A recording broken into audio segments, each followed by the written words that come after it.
stifling just to sit and watch. Again, fans all game long have been waving their programs, and James can't even put any pressure on it.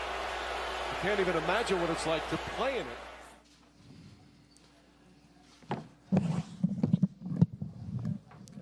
Guys, recently LeBron went into full detail about his recent knee injury. First, how's the knee? Oh man, this is my first in my 22-year career. This is my first knee injury. Right.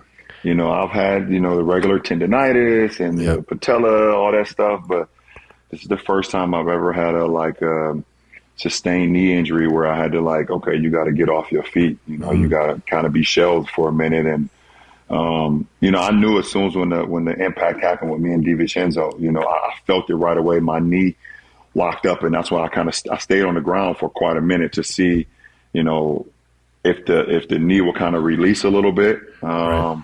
But I knew right then and there it was a pain that I hadn't felt before. And I think obviously when I was running back to close out and he collided to me, my knee bent inward, and that's the MCL injury that I had. So, 4 to 6 weeks, the docs told me. I have 4 or 6 weeks now. That's the benefit. That's the benefit of not going on in the postseason. Obviously, I wish I was still going, but unfortunately, even if we would have won game at 5 at home, I would have probably missed 6 and 7.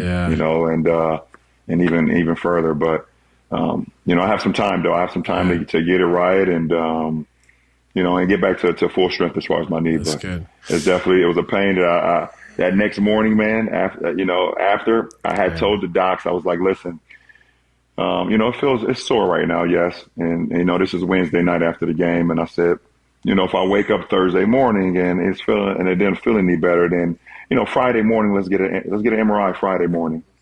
Well, when I woke up Thursday morning and tried to get out of bed, I was like, holy shit. And I called Doc right away. I said, I can't wait till Friday. I need to go today. So that really was it for your season. Yeah. I mean, pretty much. Yeah.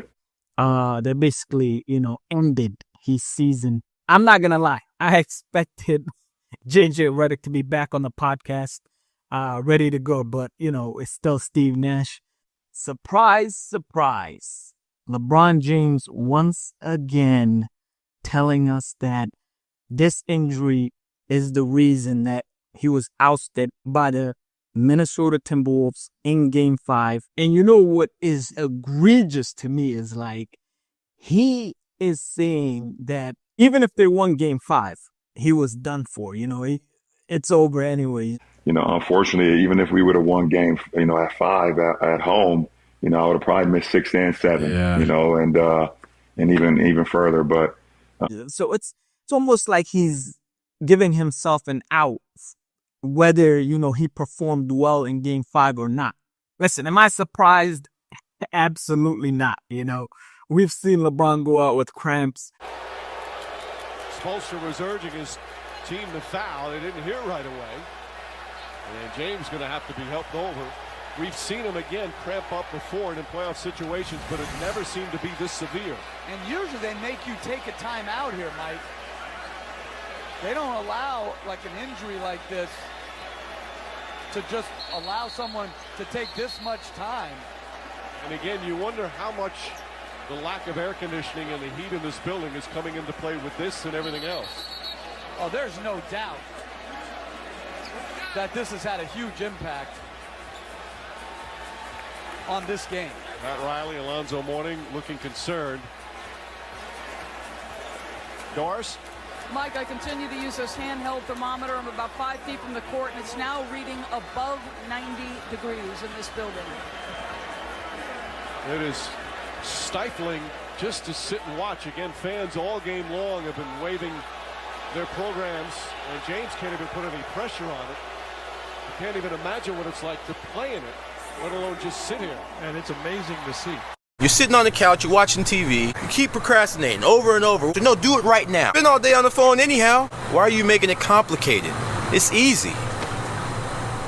We've seen him, come in with a full cast on his hand. Y'all remember that?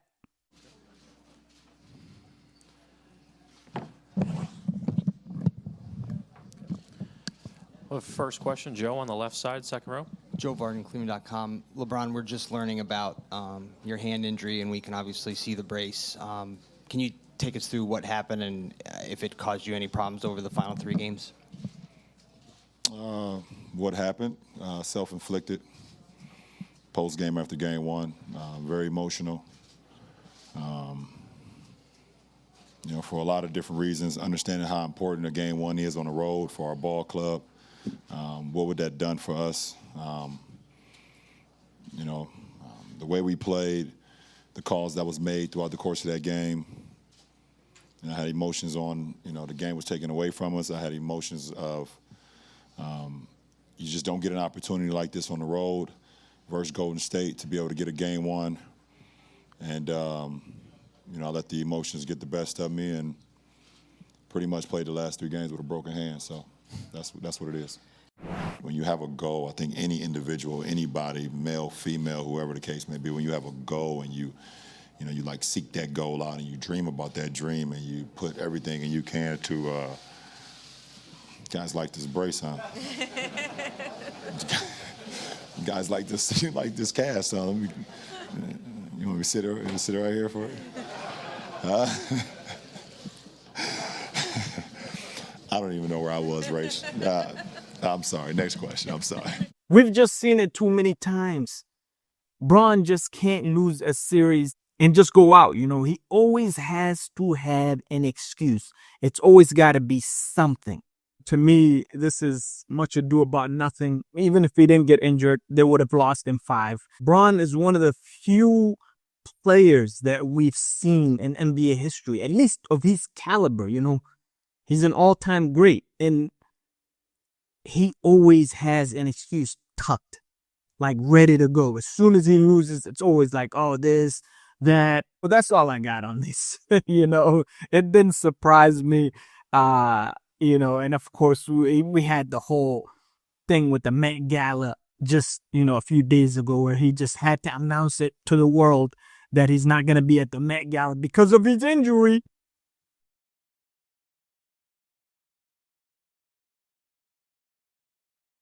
Why do you need to announce that? We're too busy watching the NBA playoffs. Just because you've been eliminated doesn't mean that the NBA playoffs haven't ended. So let the guys shine, man. You know what I mean? Let me know what you guys think. Comment, like, subscribe, share. I appreciate it. Peace.